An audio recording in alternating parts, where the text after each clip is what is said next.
Transcription has started. All right, so thanks for joining us today to talk trash. So we're talking trash at home, at school, and we are really exciting that you've joined us for this EnviroSchool professional learning session.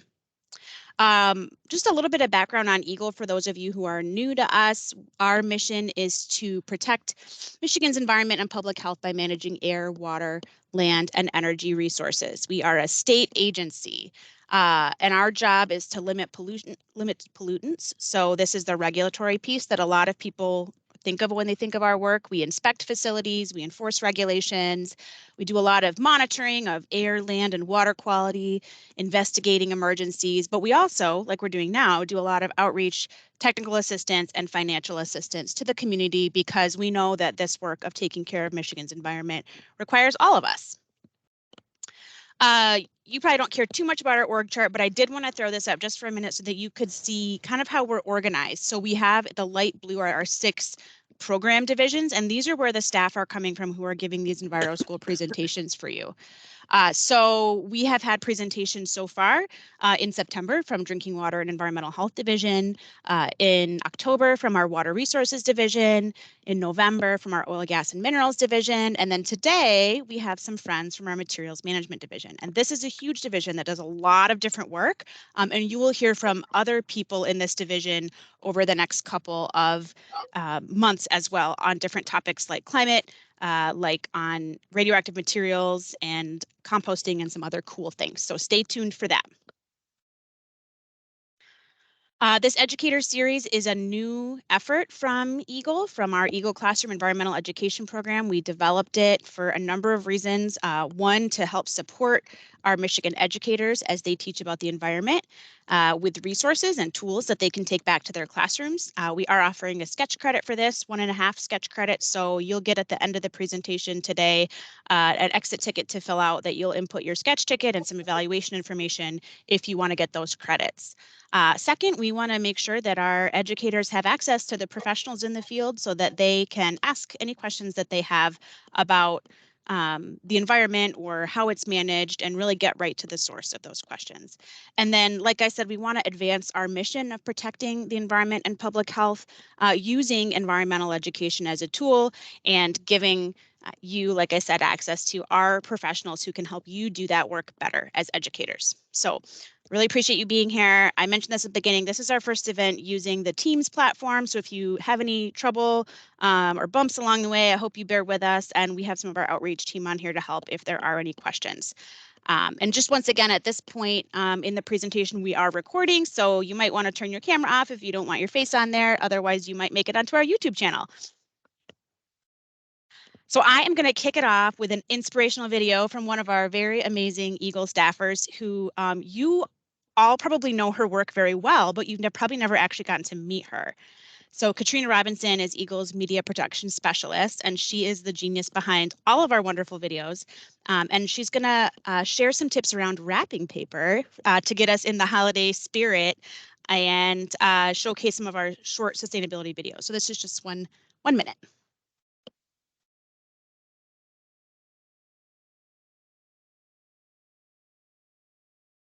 We don't have any sound, Eileen. You didn't get any sound? No. Okay, hang on. I will stop sharing and I will reshare with sound.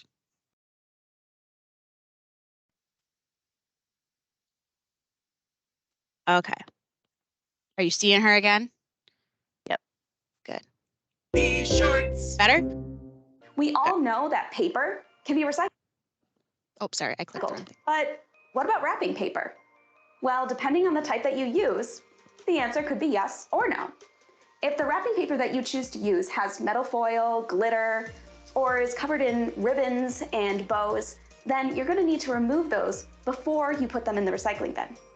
The good news is that ribbons and bows can be used from year to year. Now, before you run off to the store looking for sustainable wrapping paper, try looking around your house first.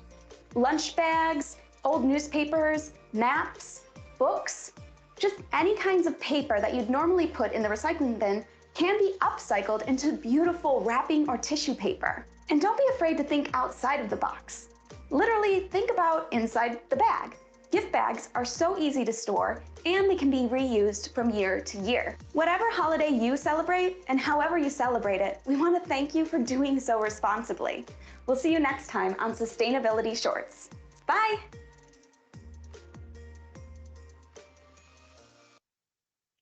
All right, so there are a couple of videos like this that will be in your resources that you'll get after the webinar. And I'd also wanted to make sure you got to meet Katrina because she's awesome and supports all of our environmental education and outreach work so much. And we couldn't do that without her. So moving on to the experts of the day, we have two presenters who will each present for, 15, 20 minutes or so, and then you'll have a chance to ask all the questions that you've had pent up about how we handle trash and how we handle recycling in the state of Michigan. So we have Rhonda Oyer, who is a section manager for the solid waste section in Materials Management Division. And then we have Tracy Pernhage, who's one of our recycling specialists. So I am going to let each of them tell you a little bit more about their own backgrounds. And I am going to turn it over to Rhonda to start. And I will get your slides up, Rhonda. Great. Well, good afternoon, everybody. It's exciting to have you all here with us because I've been talking trash for almost 30 years. So I've got a lot of experience talking trash, but hopefully I can talk trash to you in a little bit different way than you might be used to.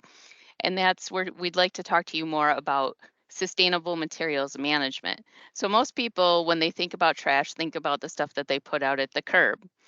And my experience over the past 30 years or so has been that most people don't give their trash a second thought. Once they put it out at the curb, it magically disappears and that's the last they think about it. And my section does a lot of different things. We have about 15 staff in my group, and most of us are scientists and engineers. There's a lot of geologists. I'm one of the few biologists in our group. And we do everything from looking at licenses and permits for different types of disposal areas, such as landfills, transfer stations, processing plants. We manage compost from the municipal kind of side or the home side for residential composting. We also look at things like industrial byproducts and if we can put those to higher and better uses. And what I'm going to share with you today is a little bit about why trash or materials management is an exciting career or topic. And one of the things is I can tell you that you wouldn't think this, but it's something different every day because there's something somebody doesn't know what to do with, and we're the people that they come to and say, hey, how do I get rid of this? Or how do I recycle this or dispose of this?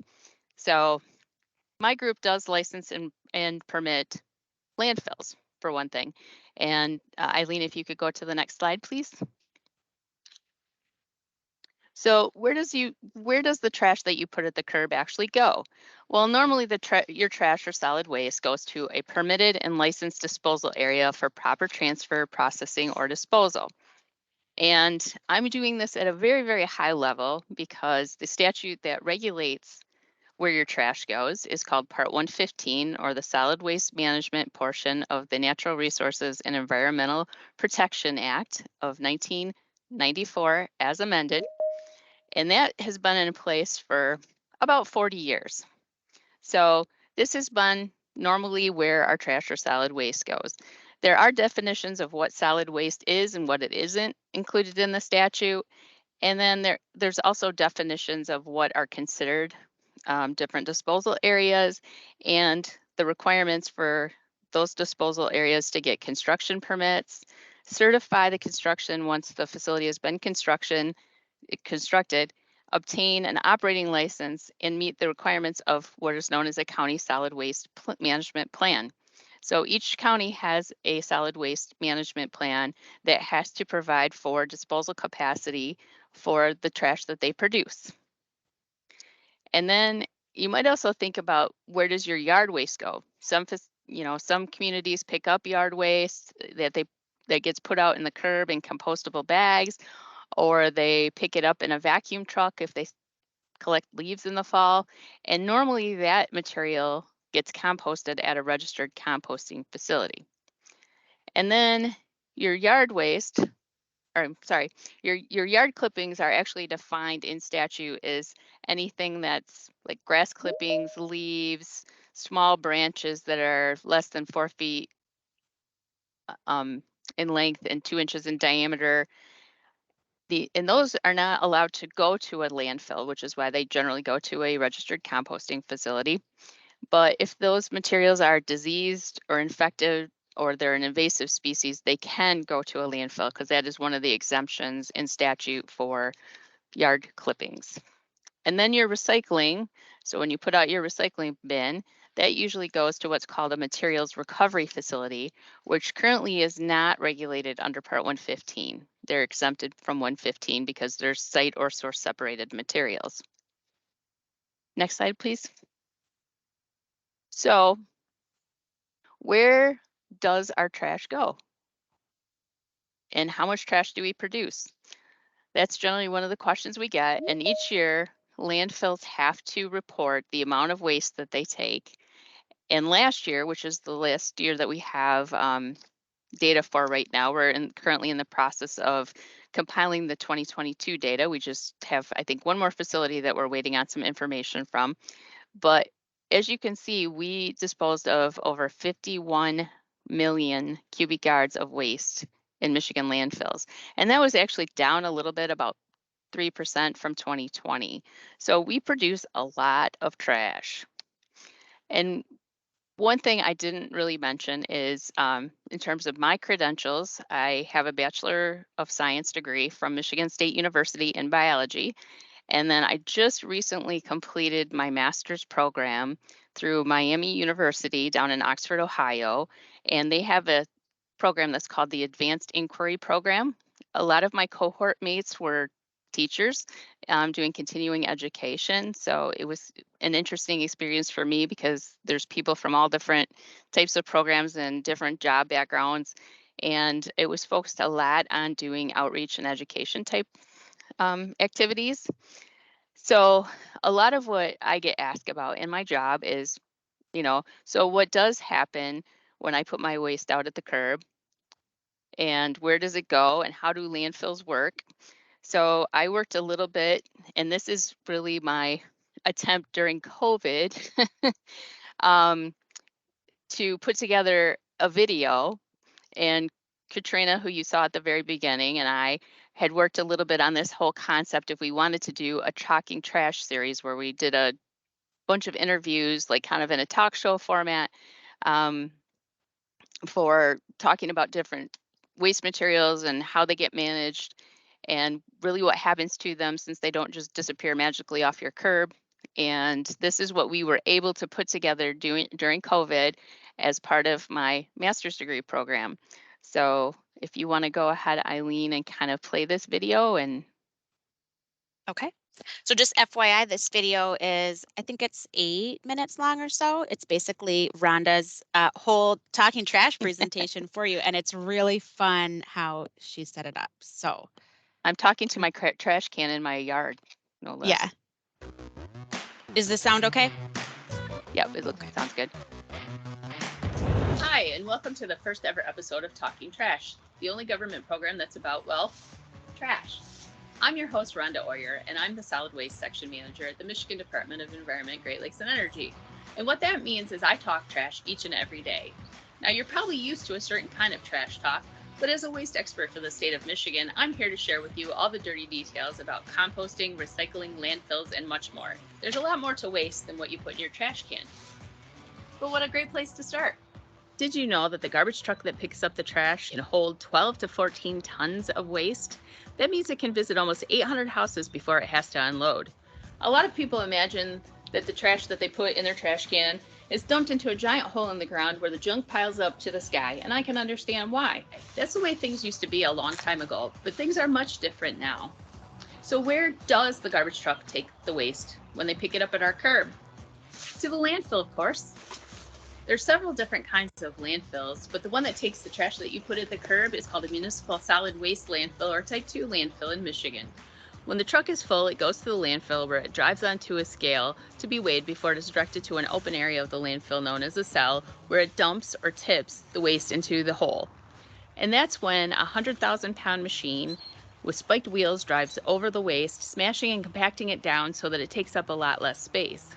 At the end of the day, it's all covered with a layer of soil or other approved material that helps to prevent any pests like rodents or birds and keeps litter from blowing away in the wind. This process of tipping, compacting, and covering is repeated over and over again until the landfill is filled. That makes me wonder exactly what that looks like and how a landfill is actually designed and built. Let's call Fang-Li Xing, who's the landfill engineer in the Kalamazoo district office for EGLE. Why don't we go inside and we'll give her a call and see what she has to say. Hey, Rhonda. Hi, Fang-Li. Thanks for joining me. Thanks for having me. Can you explain to me what happens once a landfill cell is full? Yeah, no problem. The life of the landfill depends on the size of the facility, how well the landfill compacts the waste, and how much waste the landfill takes in each year. Michigan currently has an estimated 24 years of remaining disposal capacity. When a landfill is full, it is closed with a final cover that consists of 18 inches of clay or equivalent at the bottom, followed by a plastic liner, then 2 feet of protective soil, and at least 6 inches of topsoil that supports shallow-rooted native vegetation. No trees can be allowed to grow over a landfill, as tree roots can tear the plastic liners. Once the landfill is closed, the cover, leachate, and gas collection system must be maintained by the landfill owner. The landfill owner must set aside money called financial assurance to make sure the landfill is closed and properly maintained. That was really helpful, Fang-Li. Now that we know what a landfill looks like when it's closed, that makes me think of some other questions that I have about a landfill where my trash goes. How's the landfill built and maintained, and why don't they just bury the trash in the ground and forget about it? Well, modern landfills have a complex liner system designed to keep the waste and any contaminated water that from seeping into the ground. If this happened, it could have serious consequences for our state's groundwater and the environment. To stop that from happening, we use something called a double composite liner system. There are generally 5 layers in the system. The first layer is a secondary liner system comprised of 2 feet of compacted clay or equivalent and a plastic liner or at least 10 feet of natural clay. A second layer is a secondary collection system to make sure any unlikely liquid leaks through the primary liner are detected and removed and prevent the leaks from entering the environment. A third layer is a primary liner system comprised of 2 feet of clay or equivalent and a plastic liner. A fourth layer is a leachate collection system to collect and remove any stormwater or rainwater that comes into contact with the waste and any liquids that drain out of the waste. And the fifth layer is a protective layer over the liners and leachate collection system. Wow, that's really interesting, Fang-Li. I'm really impressed with all these layers that work together to protect us and the environment and keep us all safe. But when people visit a landfill, I think they expect it to smell bad. Every landfill I've ever been to doesn't really smell like anything at all. Why is that?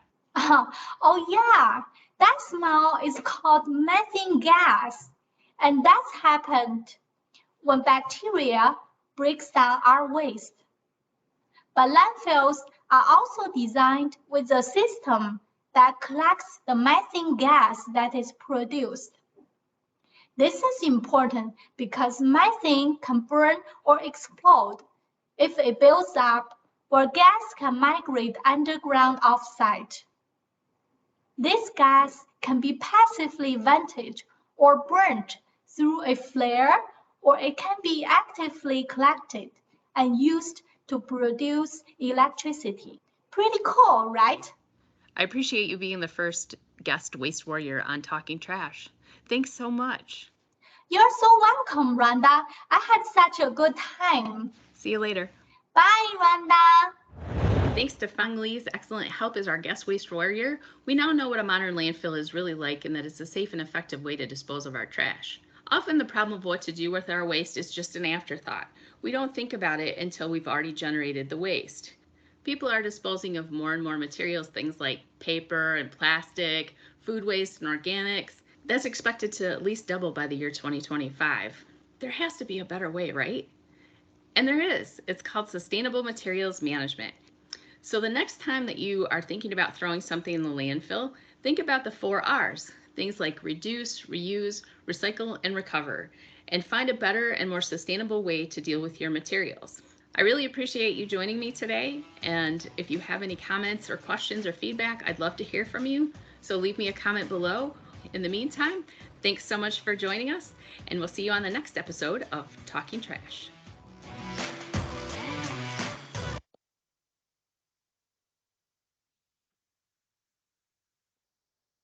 So thanks, Eileen, for sharing that. Eileen's going to be sharing that link for folks if they want to show it in their class or anything. It is an unpublished video on our YouTube site.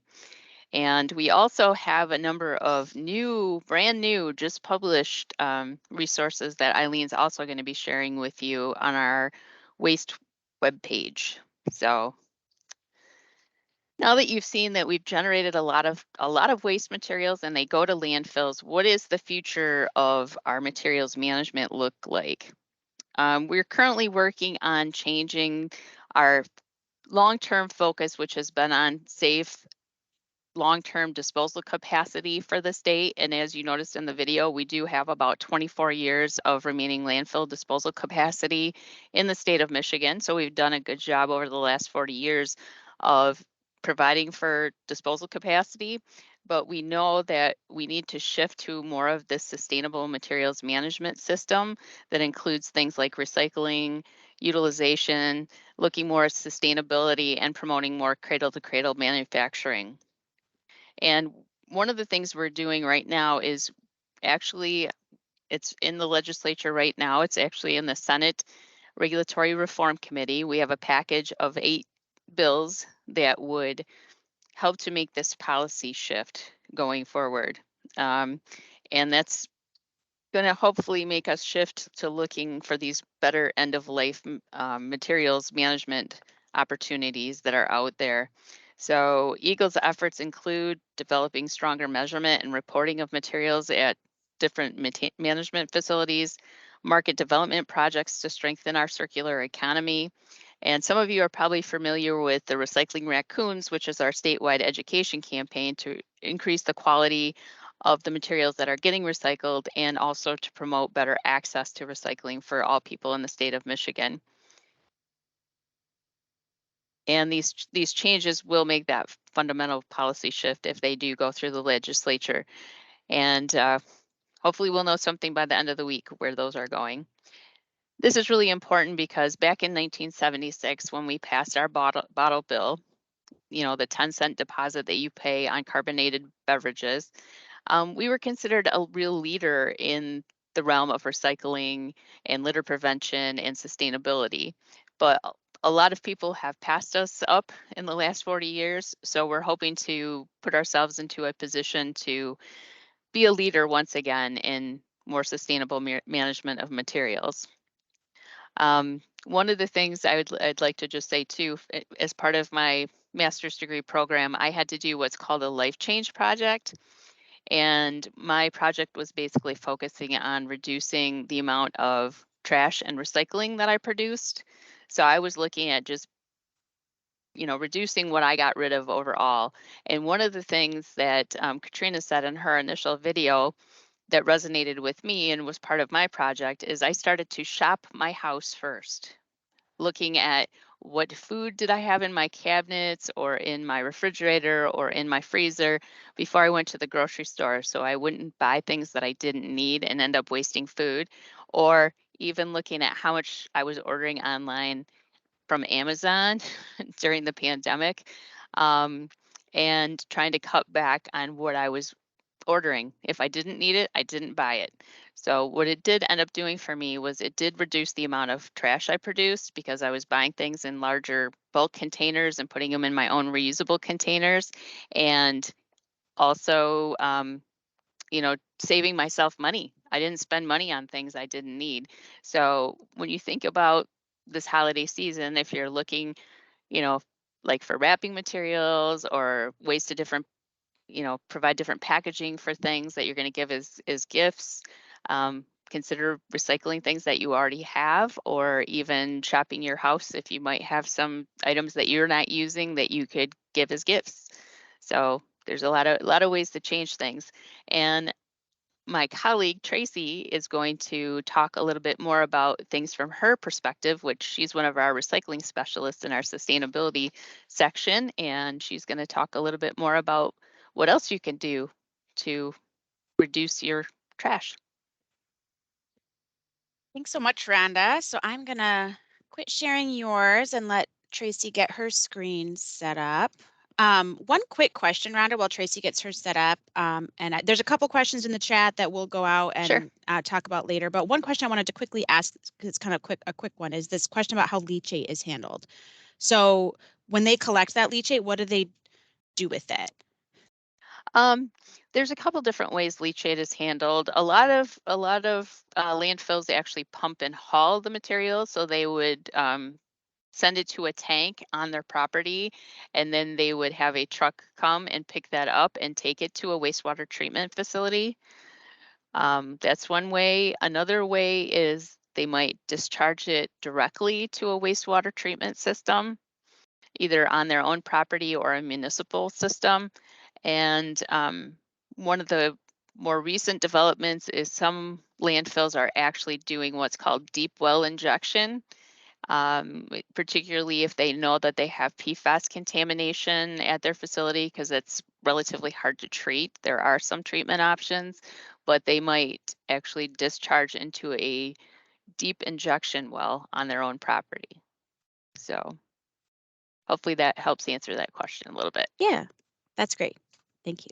All right, we're going to turn it over to you, Tracy, to help us kind of talk about what to do. What do we do instead? What do we do next with all that weight? Awesome. Thank you. Can you hear me? Sounds great. And your screen looks good. Awesome. Thank you. So my name is Tracy Pernhage. I'm one of the recycling specialists. Am I supposed to give an introduction like anything else? Do I have to say? Anything you want to say about yourself and what you do is great. So I work with a team of people in the recycling unit in the sustainability section, and we work to expand recycling services across the state. I am going to talk a little bit more. I have a slide that talks a little bit more about what we do and our priorities and our goals for our unit later in the presentation. So a little bit more about me. I've only been with EGLE for a year and a half, even though it feels like 10. So that was a joke, and I can't see anybody, so I can't tell if anybody's laughing at my joke. So, but I have been in this in the recycling industry for about 20 to 25 years. I do feel like the older I get, instead of saying like 25 years, I feel like I'm going like backwards and saying like I've been in this industry a fewer amount of time, fewer years, if that's right. So I guess I'm trying to like decrease my age instead of like increasing my age. So, but I've been in this industry in Michigan for like 25 years. I've worked in the public and private sector, for city government, county government, in the private sector, for a consulting company, managing private and public sector recycling programs. So I'm excited to be at EGLE. and in the position that I'm at, it's fun to see what's happening across the state, not just in recycling programs, but in composting and food waste recovery and things like that. So, so that's who I am. And my part of this webinar is to talk to you about how we can manage our waste more sustainably. So that's what I am going to do. So a few did you know facts is about how much waste we create in the US. The average is about 4.9 pounds per person per day. In Michigan, it's a little bit more than that. It's somewhere between 5 and 6 pounds per person per day. So we're a little bit higher than the national average. When we get into the holiday season, which we are right now between Thanksgiving and New Year's, our waste generation increases about 25%. That includes things like food waste as well as just normal garbage, you know, from packaging and products and things like that, electronics and all those kinds of things. And you can imagine why. So, so we're right smack in that right now, increasing our waste generation. So maybe we can, now that I said that, maybe we can, you can think about how we can reduce that going into that next month. Another thing I wanted to mention is, you know, when we throw things away is a place. It doesn't magically disappear when we throw stuff away, and Rhonda talked about that. It does go someplace, and that someplace in Michigan is, you know, for the vast majority of our garbage, it's buried in a landfill. And maybe Rhonda can pop in and correct me, or make sure I'm saying the right thing. I think we only have one incinerator in Michigan. Is that still correct, Rhonda? Is she out there? I can't see anybody. Yep, sorry, so. I couldn't hit my unmute button quick enough. Fast enough, I know. Yeah, no, that's correct. That's right. Okay. We just have the Kent County incinerator right now. Yep. So everything else is buried in the ground in Michigan. And then realizing that the more garbage we create, the more places that we need to put it and bury it in Michigan. You know, one thing I have learned over the years that I have been in this industry is that, you know, no one likes landfills. Everyone, you know, kind of, you know, has a bad thing to say about a landfill, but a landfill provides a service. You know, if we don't create garbage, then landfills don't need to exist. You know, that's kind of a lofty thing to say, right? But landfills are burying the garbage that we create. So that's why they exist, is because we're creating garbage. So just kind of keep that kind of thing in mind. So and so just talking about the progression of consumption and the amount of waste that we're generating, going, you know, thinking about our ancestors or our grandparents not too long ago, for some of us, that waste nothing mindset and culture. We would take natural resources and make products. We would use them and then reuse them or repurpose them, and not really throw a lot of things away. We were very mindful, not we, because you know, we're talking about our ancestors and things like that, but not really throwing a lot of things away, being very mindful of the amount of garbage that we would generate, and being very mindful about conserving the products and the natural resources that we had. And then at some point we transitioned into this single-use revolution, this disposable society, this kind of this disposable society, single-use revolution, and as we moved into this, it really kind of parallels the amount of wealth and affluence that we have, and there's a parallel to the amount of wealth and the amount of waste that we generate. So this linear economy, sorry about that.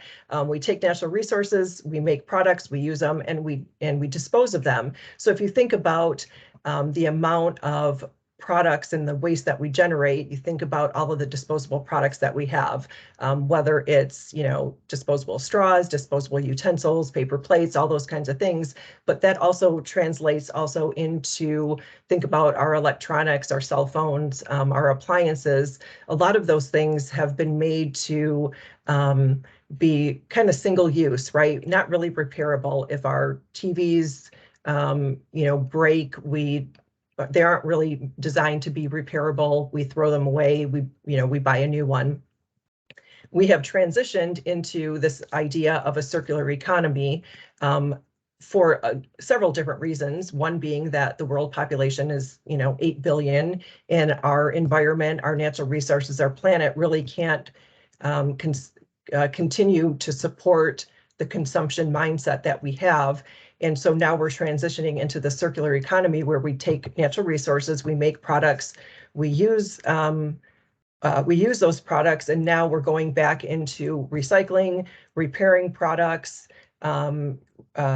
using those products again, returning them back into the value chain, and using those discards for new products, different products, and things like that. So we're kind of going back into, that waste nothing culture, but it's a little bit more involved and dynamic because our products are a little bit more engineered, have different layers to them and things like that, if that makes sense. So that's kind of that progression of consumption and waste, if that makes sense.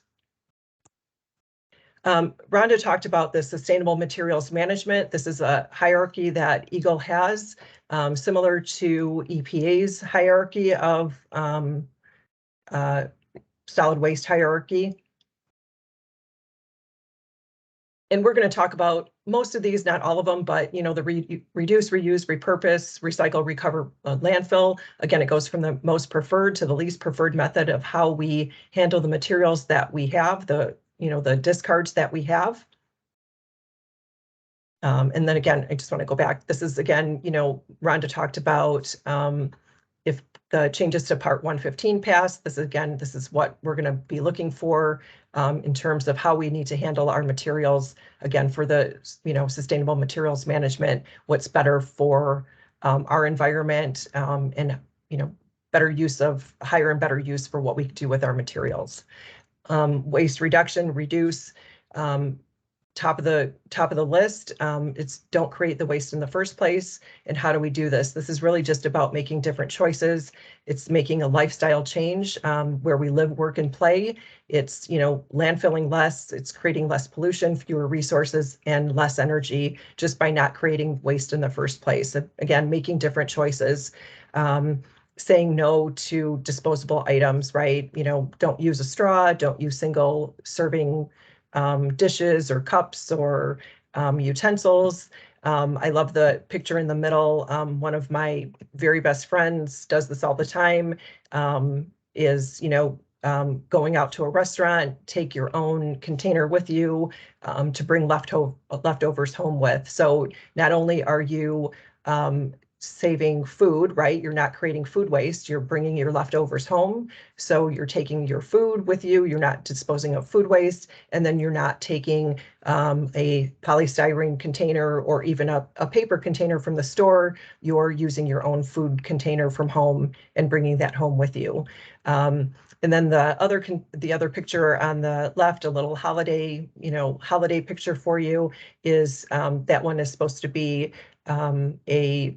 like a holiday pillowcase used as a wrapping paper for a holiday gift. So just something fun, ideas to use for the holidays, and just different ways to think about waste reduction in different ways in your life. So I put a link in there, and I don't know if Eileen, if you can copy that and put it in the chat. If you've ever seen or heard of Story of a Spoon, it's, I think, 2-minute video. It's by Greenpeace. It actually takes the concept of how we extract resources to make a disposable spoon and use it for 30 seconds and then throw it out, and kind of follows the idea of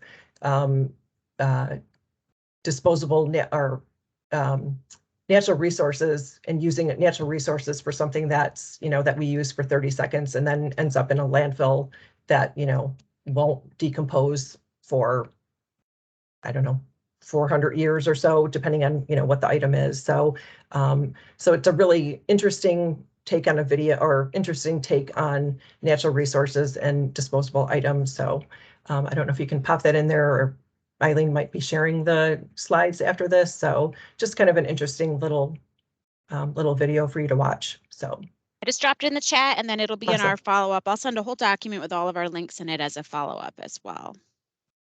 Thank you for that. And then we have reuse and repurpose. We put these, I just stuck these together. You know, everybody can, you know, these are pretty self-explanatory, reuse and repurpose. The idea that one person's trash is another person's treasure. You know, just think about how many times that we have thrown something away just because we were done with it, right?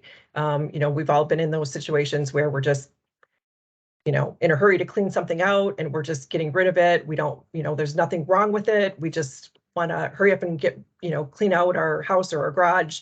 Nothing wrong with it. We just don't want it around anymore and we're just throwing it away. But instead just being intentional, taking a few more minutes to donate something, repair it or repurpose it. I love this picture. I do this all the time, or not this exactly this thing, but you know, carry out containers of food. I keep these, I wash them, I keep them, use them to give leftovers to my kids or their friends or whatever. But this is an example of using them for cookies or things like that for the holidays or birthdays or whatever. I thought that was a really clever idea. Instead of buying containers from the store, they use these to put, you know, holiday cookies in and put a bow and a tag, a gift tag on it and use those instead. So I thought that was a really cute, a cute idea. So but again, you know, everyone's pretty creative and can come up with a bunch of different ideas. So I'm not going to spend too much more time on that, but just again, that, you know, reduce, reuse, repurpose. There's, you know, the idea of repair, you know, repair stations and things like that popping up a lot around the country now, that you take your items and get together with other people and help each other repair different products so that you're not, you know, disposing of them. You know, manufacturers have this idea of planned obsolescence. So, you know, things like phones and stuff like that, they're meant to be, you know, last for a certain amount of time, and then they're, you know, they become outdated, and you are you know, intended to get the new, you know, the latest and greatest upgrade. But again, that's how we get to this, you know, how many ever, you know, tons of trash that we create every year. So just again, being mindful that we don't always have to have, you know, the latest and greatest, you know, iPhone or the, you know, newest TV and things like that. So again, it's just being mindful and realizing that the amount of trash that we generate, that it is going somewhere, and the impact that it's having on our environment, the cost that it takes to bury this material and things like that. So thinking about all of those kinds of things. And then we have recycling. So whether you're recycling at the curb in a bin or a cart, or you're going to a drop-off site, you know, that we make products from recycled materials instead of from those virgin natural resources, that making these products from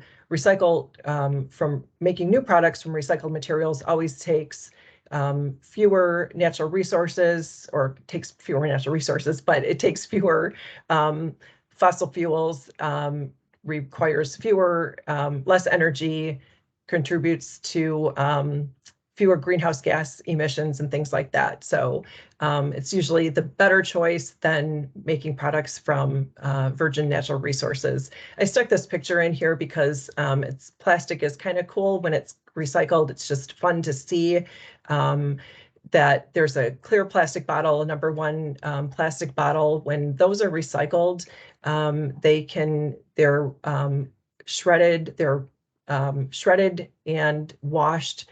They're can be washed and extruded into flakes or pellets. So this one is pellets, and then they're sold to manufacturers either in pellets or flakes.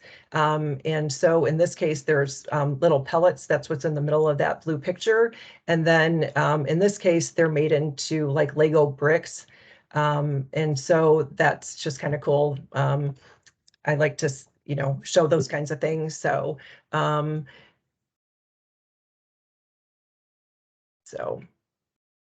and then what kind of things that you can recycle. This is, we call this the common suite of recyclable items. These are things that are typically recyclable in most programs in Michigan. Glass bottles and jars, metal cans, whether they're aluminum or steel, plastic containers, a lot of times, for sure, number one in plastic containers, which are like water bottles and Gatorade containers, things like that, the clear plastic. And then always usually number two, plastic containers, milk jugs, detergent bottles, things like that. After that, so we ask that people check with their programs about other additional plastic containers. Lately, it's been, you know, a little bit different with some programs about the other types of plastic. So so we do ask that people check with their local programs. Paper, generally the rule of thumb about paper is if you can tear it, you can recycle it, with the exception of things like Kleenex and paper towel and stuff like that. Those are no's, but you know, otherwise paper, newspaper, magazines, you know, paper bags, things like that are all usually fine to be recycled. And then a lot of material recovery facilities in Michigan will accept paper cartons. So just again, check with your local recycling programs to make sure that that is okay. Just a couple, again, things to know about your recycling programs. Rhonda mentioned our recycling raccoons. They are help us get that word out across the state. So know it before you throw it. Again, just, you know, we want you to recycle, but again, making sure that you're checking with your recycling service provider, your community, whoever is in charge of providing that outreach and education, confirming what can and cannot be recycled. Most, if not all, of the recycling programs in Michigan ask that your recyclables are loose in your recycling bin or cart, or loose in the if you're participating at a drop-off site, making sure that the recyclables are loose when you put your recyclables in the drop-off container.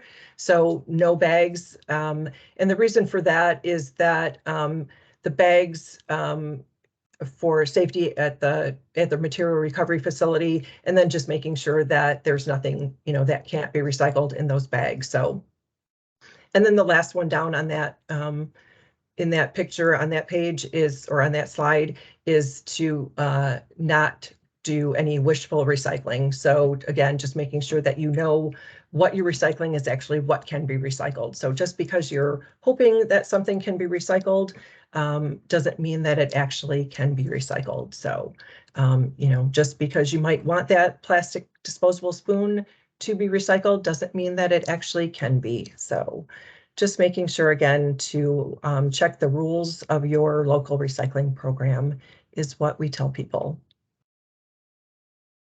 So what happens to your recyclables after they leave your curb or after they leave a drop-off site? They go to material recovery facilities throughout the state of Michigan, and they get separated.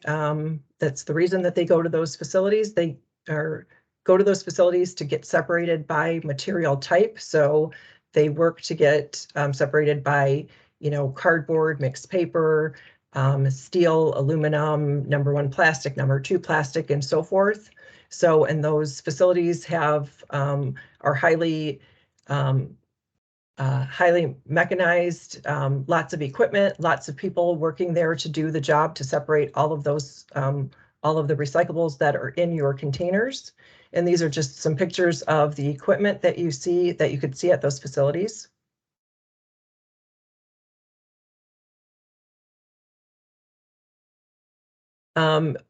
When you are, one of the things that being in this industry, when I look at this material, and I used to do a lot of give tours at these facilities, I would look at these bales of material. On the right is a bale of milk jugs. On the left is a bale of cardboard, or two bales of cardboard.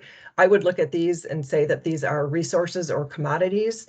I wouldn't look at these and call those, you know, anything but, bales of cardboard or commodities or resources, when people would come into the material recovery facilities for tours, they would look at that and they would say trash, and I would make sure that they would understand that this is commodities. These are valuable materials.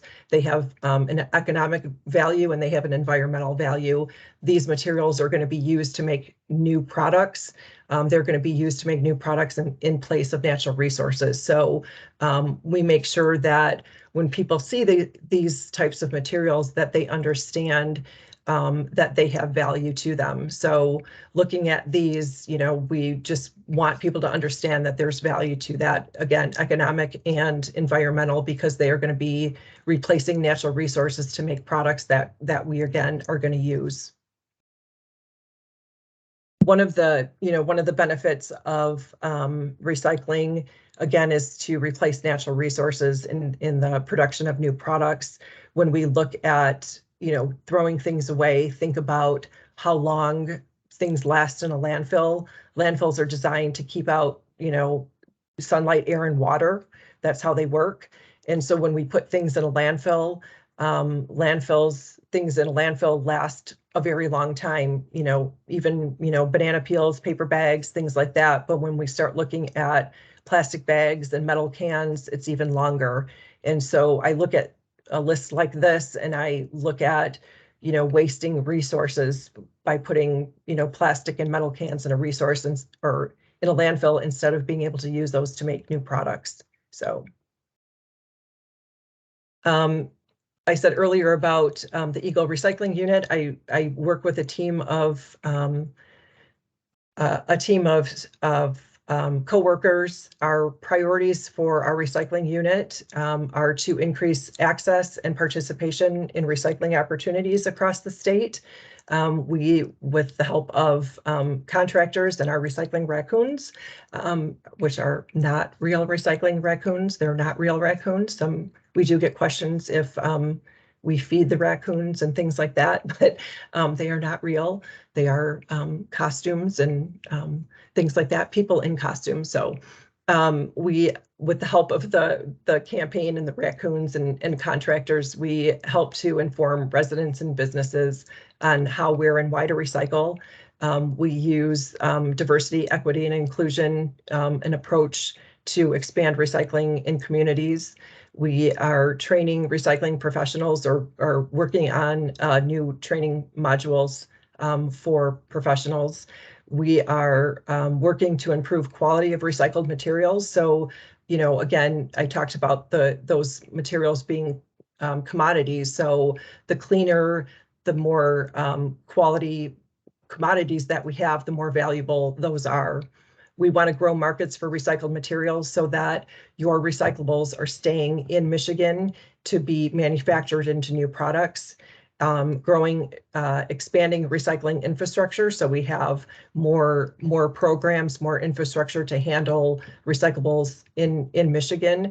We work to form partnerships to help finance recycling activities and recycling programs. So, EGLE has grants that we provide to communities and businesses and other organizations, but we also look for partnerships with other organizations and to help support and co-fund recycling programs and activities. And then understanding that recycling is a climate solution to help decarbonization. Michigan has a goal to achieve a 45% recycling rate. Right now, our recycling rate is about 19%. We're not going to necessarily, we could have a whole conversation about recycling rates and, the hows and whys and whether, a recycling rate is a good measurement of the success of recycling programs. But when you look at the pie chart, mixed recyclables is what you can normally put in kind of that common suite of recyclables. It's that paper, plastic, metal, glass that we're normally recycling if you have a recycling program. That other recyclables are things like textiles, that's kind of the clothing, fabric, that kind of stuff, appliances, scrap metals, electronics. Those are materials that could be recycled, can be recycled, are recycled, but are not part of like a curbside program or a normal drop-off. Those are usually part of special collections. And then the organics and compostable piece include yard waste, which is already, banned from landfills. So we don't see that going into landfills. It also includes food waste, compostable paper, compostable food service packaging, and things like that. So when we look at this piece or this pie chart, we see that a significant portion of what makes up our waste stream actually could be removed and recovered with infrastructure, education, access, and things like that. So that's a good thing. We just need to work on it, and hopefully, part of, with changes to Part 115, with working through that sustainable materials management hierarchy, we can get to that 45%. So my last slide, what can you do? This is not, this is just a quick 5 pieces of what you can do. If you are a formal educator, Michigan Green Schools participate in that. I'm sure you already know that EGLE in the last year has taken that over. So I would highly recommend that you participate in that. When my kids were little, and in elementary and middle school, I was highly involved in the Michigan Green School program, and loved that, when they were there, and I participated in that with them. Let's see, the bin is an example, or is a picture of worm composting, vermicomposting. You can do that at home, at school, at work. So that's a good thing to do for food waste. And I think there's somebody on this call that could probably help you with that. If you want to throw your name in the chat, this is a good introduction to start doing some food waste composting. You could do that through a worm bin. Packaging up in the left-hand corner, this is how to recycle. Packaging is a huge portion, by category of our waste stream. So my suggestion is, try to buy products that have the least amount of packaging, or products that have packaging that can be recycled. And this how to recycle label, if you look at your packaging, a lot of packaging now has this label on it, and it will help tell you what can be recycled on your packaging. So that's something easy that can be done. Recycling doesn't work unless you are buying products made from recycled material. And so I'm going to try to do this, but I can't see myself. So Eileen or Rhonda, if you can tell me if you can see this. I see it. Okay. I see it too. This is, so I'm only going to show you the fun stuff because, that's what that's the fun part of my job. So this is a truck that's made from milk jugs. So, when you need some fun things made out of recycled material, this is a truck made from milk jugs. So when you're looking for like a fun toy for a family member, you can buy recycled material. So that's part of closing that loop, right? You want to recycle, but the other part of that, to do your part, is to making sure that you're out there supporting the recycling programs, and supporting the manufacturers that are making products from recycled content. So that's one. And this little guy, can you see that one too? He is made from, he's called Fuzz That Was, and he's made from milk or water bottles. So completely made from water bottles. So he's nice and soft. I have to keep him away from my dog because he won't look like that anymore. And then one more thing I just want to show you, because those are like nice, fun toys, but this is carpet padding, and I don't know if you can see this. This is called Nike Grind, and this is actually made from shoes, recycled shoes. So lots of different things out there that are made from recycled content, stuff that you wouldn't even know, like your cereal boxes are made from recycled paper, but other things that you can be very intentional about in choosing to purchase, like, you know, the carpet padding, the toys and things like that. So those are just a couple of quick things. So that's, you know, those are things that you can do. That's your part. The last picture up there is a picture of people at a material recovery facility. They took a tour. You can do that, you know, as teachers and taking your students. You can do that just as the general public. There are facilities across the state, material recovery facilities across the state. Most of them welcome tours. They want people to come see what they do, understand the process, understand that recycling does happen, that recyclables that you put in your bin at the drop-off site, all those things, that it really does get recycled. So if any of you are in the Metro Detroit area, Pontiac is going to be one of the newest MRFs in Michigan. It's going to be the largest MRF in Michigan, probably open to the public for tours, I would say, like in the spring. So again, you know, facilities across the state. If you have questions, you can reach out, you know, to one of the recycling specialists, and we can help you get in contact with one of the facilities that that will give you a tour. So, and I think I'm way over time, so I'm done. You're good. I was going to rein you in soon, but you're good. Okay. Wasn't bad at all. I'm done. So that was awesome. You guys shared such great information. I'm going to just keep this section really short because there's a lot of really good questions in the chat and I want to make sure we get to them. I just want to highlight some of the resources that are going to go out in your follow-up email. So if you've been on these webinars before, you know that I send out kind of an anchor document that has all the links and everything in one place so that you don't have to go digging back through and find them or watch the recording again to find them. So one of the things you'll see is links to the pages on our website of the places that both Tracy and Rhonda work. So this is our public Learn About Recycling page here that Tracy was talking about a lot of the resources here. So we have some short videos about recycling. We have information about the different symbols and, you know, how clean things need to be and what things can be recycled in generally where.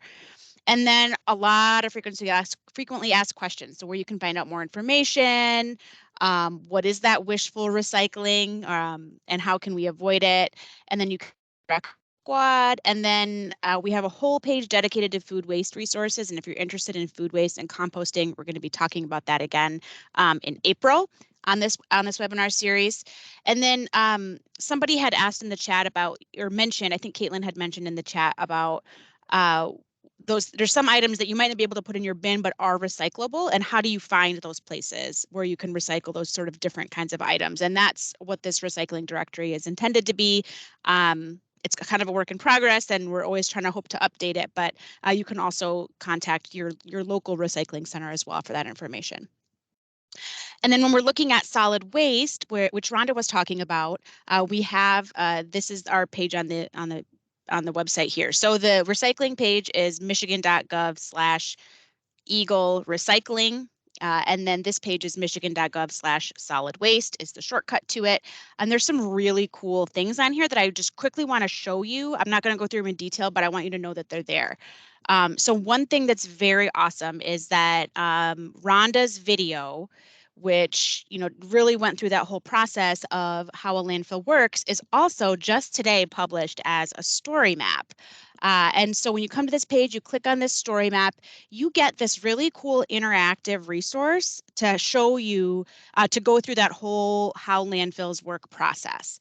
And so it's got videos, it's got pictures, it's split up by sections so you can easily get to different areas, has some information from the division director of the Waste Management Division. It has, you'll see this download a printable version of how landfills work. And so what that is an actual handout that's several pages long. So if you wanted to print this and give it to your students or your audience as a study resource, it has all the same detail and actually more detail than what is in the story map. And at the end, or actually it's a separate section, it has a glossary of terms, which are at the end, and which are linked as a separate document here. So you can do some vocabulary work with your students too, because some of the words involved in landfills are just not words that we're used to talking about, like leachate, for example. So on the story map, you can download that printable version. Then you've got, talking about this sustainable materials management hierarchy, and the different regulations, goes through some of these same stats that we talked about before of like what's in our trash and how much of it is recoverable or non-recoverable. There was a question about that, Rhonda, that I'm going to throw to you in the Q&A. And then you can see where landfills are located around the state, and what types of landfills they are, whether they're municipal landfills that accept common household waste, or whether they are a hazardous waste landfill. And there's some information about things that shouldn't go in the landfill because they're hazardous waste.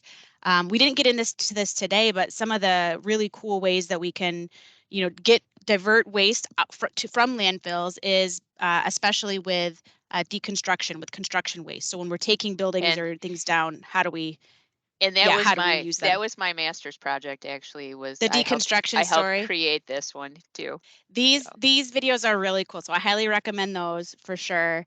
And then learning about how how the garbage truck takes things from your home to the landfill, what those haulers are required to do. And then we have this super awesome brand new poster, which is which you can look at all the different sections of the landfill, the cross section. So a little bit jazzed up from what we had in the original video. So we're going to at some point get some new footage of landfills and make Rhonda's video brand spanking new with the new video, or with the new image here. But if you want to have this and print this out for your classroom, you can download this printable version of the poster, which has, let's see, it prints out as an 11 by 17. So you can actually just print it right out at your computer at school, and then laminate it if you want to use it. You could probably blow it up. I don't know how big it blows up. We haven't tried that yet, but it prints out as an 11 by 17. So you can get just the poster version, or you can get a poster version that the back side, if you print it two-sided,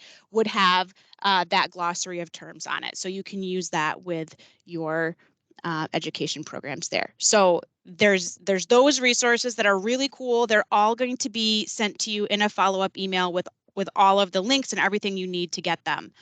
I'm also going to just quickly mention, this slide here that has all the things on it that I already mentioned. A couple of things I wanted to just point out that weren't on the EGLE website that are more related specifically to EGLE Classroom.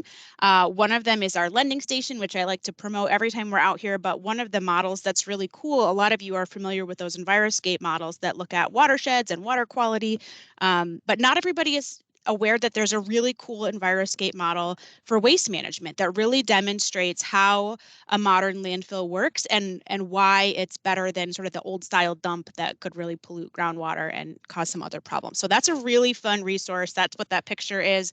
Actually, our other recycling specialist, Jeff Kirkmerrick, is in that picture there demonstrating how the landfill works. So you're welcome to check those out, and I'll include a link to that in the follow-up email on how you can borrow those models and use them in your classroom. We have a whole, again, I'm always going to plug our career series. We don't have anybody currently highlighted in the career series who is specifically related to landfills or recycling, but that is on we have our site set on it, and we have some really great videos that came out the past couple of months. So definitely check those out if you want to just get a feel for what it looks like to work for the state and what kinds of jobs people do at EGLE and how they got there. And then just mentioning, again, curriculum-wise, if you need to bring this into your actual academic content standards, to go check out the MEECS curriculum, the Michigan Environmental Education Curriculum Support Units. The land use, we don't have one currently that's specifically around landfills and recycling, but we do have a land use unit that touches on some of these issues. And there is an extension to one of the lessons that's around brownfields and greenfields. So it talks a little bit about reuse of sites, not necessarily landfills specifically, but contaminated areas. And you could try to make some connections to your students there.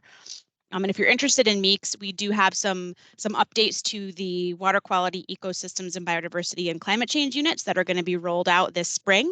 And we'll be hosting MEECS Week once again at the Academy of Natural Resources with the DNR this July. So definitely check that out if you're interested in getting trained in all the MEECS units at once. A couple of our partners who couldn't be on the call tonight have really cool programs that I just wanted to also make you aware of as educators. One is Michigan Sea Grant and the Center for Great Lakes Literacy. They have a whole course that you as educators can take to learn about marine debris. So that's not necessarily ocean, it's like trash in the Great Lakes and how you can prevent it and what its impact is. So I will link this in the follow-up. It's a really cool course. It's like a couple hours and you get lots of really great resources and support from their education staff. And then there's another really great organization called Great Lakes Great Responsibility that also focuses on cleanup, beach cleanup anywhere, whether it's in the Great Lakes or in the lakes throughout the state of Michigan and the Great Lakes Basin. And they have a really awesome campaign going. So check them out too if there's places you want to get your students or others involved. And one last plug for our upcoming events. In January, we're going to be talking about radon and other radioactive materials in the state of Michigan. There's more radioactive materials than you might think, so it's super fun to talk about. And then we're also going to talk about Michigan's Healthy Climate Plan and how some of our programs work to meet those goals. So that's coming up in February. So check that out. I'll link those for you to register as well. And now I'm going to get rid of my screen and I'm going to turn it over to you, the audience, to ask your questions. And at this point, if you feel more comfortable chatting with your camera on, you want to turn your camera on and talk, you want to raise your hand, feel free to do that. And then as you guys are kind of getting yourself situated, I'm gonna, I think, kick it off with one question that I thought was kind of interesting. So Mike,